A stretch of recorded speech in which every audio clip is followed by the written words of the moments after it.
thanks for joining me today. Have you ever not trusted someone when they told you something? Like maybe it was a friend, maybe it was a parent, or maybe it was a teacher saying they wouldn't give you homework that day. Sometimes instead of trusting someone, we take matters into our own hands. Because we always know what's best for ourselves, right? Well, not really. In the Bible, there's this group of people called the Israelites, and they were given laws and an example by God to faithfully live by. And God asked them to trust Him. The Israelites chose to rebel, and unfortunately, that put them in the midst of battles and bad situations because of the choices they made. Then the Israelites would do what God asked of them, and then they would do the opposite of what God asked them to do. So the Israelites were caught in a cycle of rebellion or willful disobedience. So God sent other nations to test Israel. In the Bible, in Judges chapter 3 verse 2, it says, they were a testing of Israel to see if Israel would obey the commands of the Lord. All throughout the book of Judges, Israel would do what was evil in the eyes of the Lord.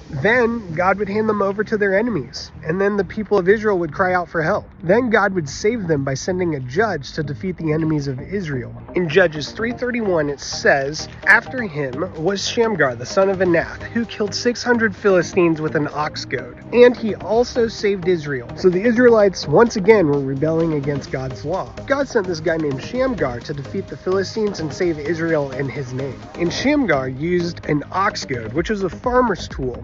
It was a long wooden stick with a pointy end that was used to poke and herd oxen, which are kind of like cows. So God heard Israel's cries for help, and he sent Shamgar. Did you know that God also hears our cries? God always hears us, and all throughout Scripture, God delivers His people. Did you know that God sent His Son Jesus to deliver us too? All we have to do is believe and trust Him. So here's the thing. God knows what's best for us. And we can figure out how to live a God-honoring life in the Bible. Because God has great plans for you. Even when Israel rebelled, God still had a plan to save them. So when we sin or when we disobey God, ask Him to forgive you. Say that you're sorry. Because God is watching over you and protecting you just as He did the Israelites back then. And if you find yourself in a cycle of disobedience like the Israelites, ask a friend, ask a parent, ask a grandparent to help you trust God more. Or better yet, ask God to help you trust Him more.